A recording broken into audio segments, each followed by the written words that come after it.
As Defense Secretary Chuck Hagel announced yesterday, the Pentagon is grappling with what to keep and what to cut in a time of tight budgets and national security challenges. At the Air Force, leaders have set their sights on grounding a plane that's been a reliable standby for decades. But its defenders won't give up without a fight. Defense producer Dan Segalin has been tracking the debate. Kwame Holman narrates this report.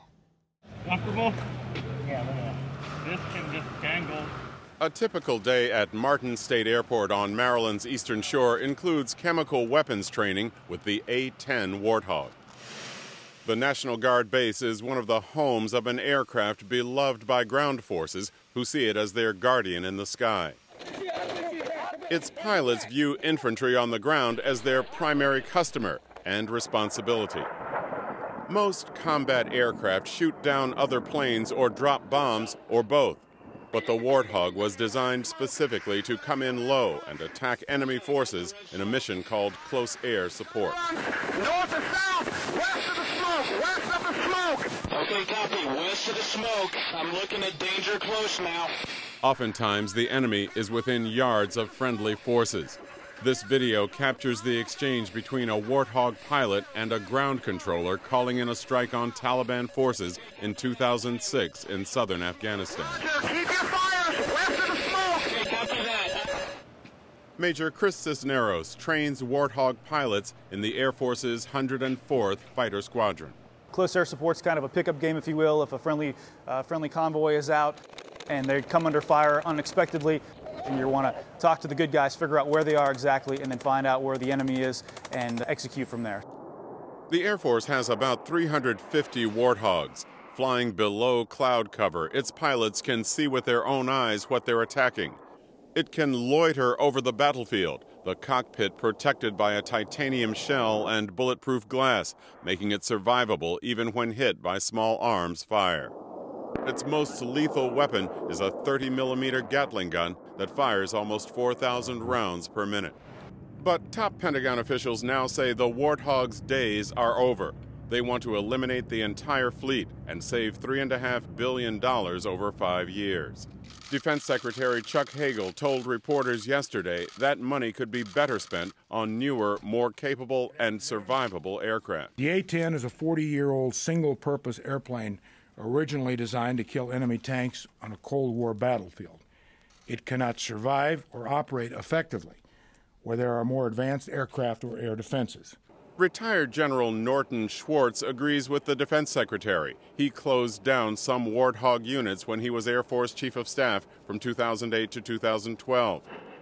He acknowledges the A-10 is beloved, but says the Air Force has other planes that can protect troops on the ground just as well.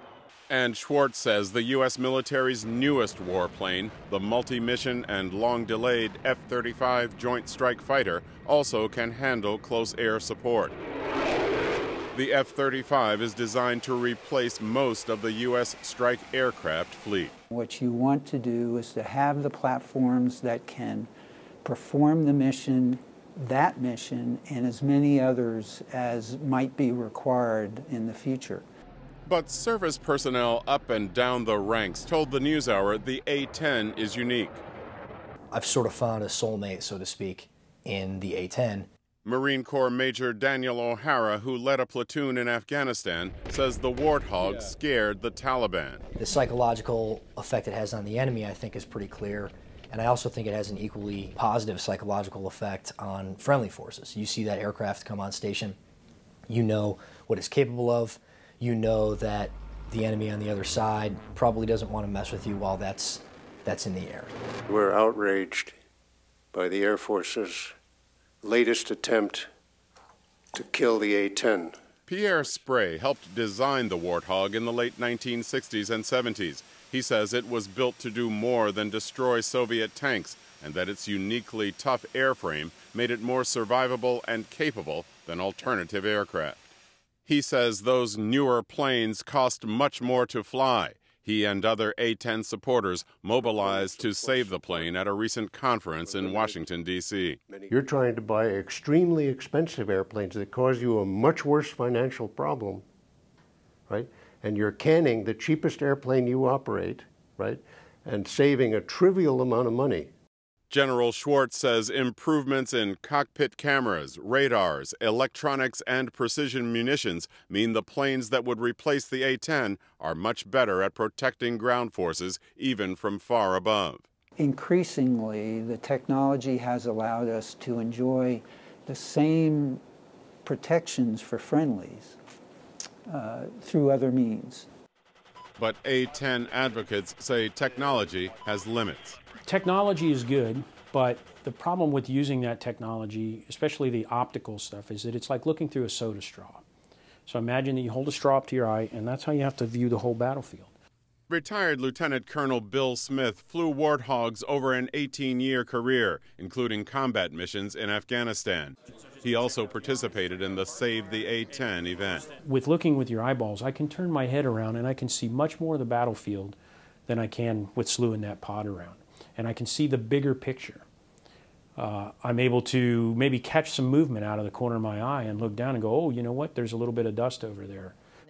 A-10 advocates are getting support on Capitol Hill. Senator Kelly Ayotte, a New Hampshire Republican, wants to hold off on dumping the A-10 until the new Joint Strike Fighter proves it can do close air support.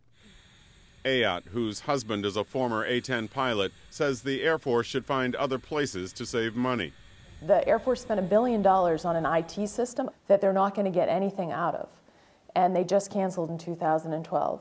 So I think we should take a step back for a minute and make sure that there aren't any more of those billion-dollar systems out there. But General Schwartz says the days of such wasteful spending by the Pentagon are over, and that today's shrinking military budgets mean programs like the A-10 are a luxury. The dilemma is, what else in the Air Force do we stop doing in order to keep the A-10? So what child care center do we not keep open? What base do we compromise security? Pierre Spray says the Air Force has mounted a campaign to retire the A-10 by making political and spending deals across the country. They have reached out to state governors, state adjutant generals of the National Guard, to bribe them into not complaining about losing their A-10s, promising them something, an F-16 squadron, a KC-46 tanker squadron, whatever the payoff is state by state. Staff to several members of Congress who would speak only on background told the NewsHour the Air Force had promised to station new aircraft in their member state to replace the A-10. They said as a result, their lawmakers weren't complaining about the A-10's retirement. General Schwartz said he doubts the Air Force is bartering like that, but if they are, the effort that Secretary Donnelly and I made ran into some headwind. And if the decision of the current serving leadership is that they want to choose to reduce some of that headwind after that painful experience, I have offered no objection. Whether Congress goes along with the Air Force's plans to retire the Warthog remains to be determined. Pierre Spray says ground forces need the protection the A-10 provides. What's at stake is the lives of a lot of troops. Troops in the field, we owe them the ability to pull them out of trouble. General Schwartz says that won't change even without the A-10. Our airmen, when they hear this call, troops in contact, need help now, you should have no doubt that Air Force airmen are going to speed to that point and take care of business. Back at Martin State Airport, pilots and ground crews continue to train on and maintain the A-10. The question is, for how long?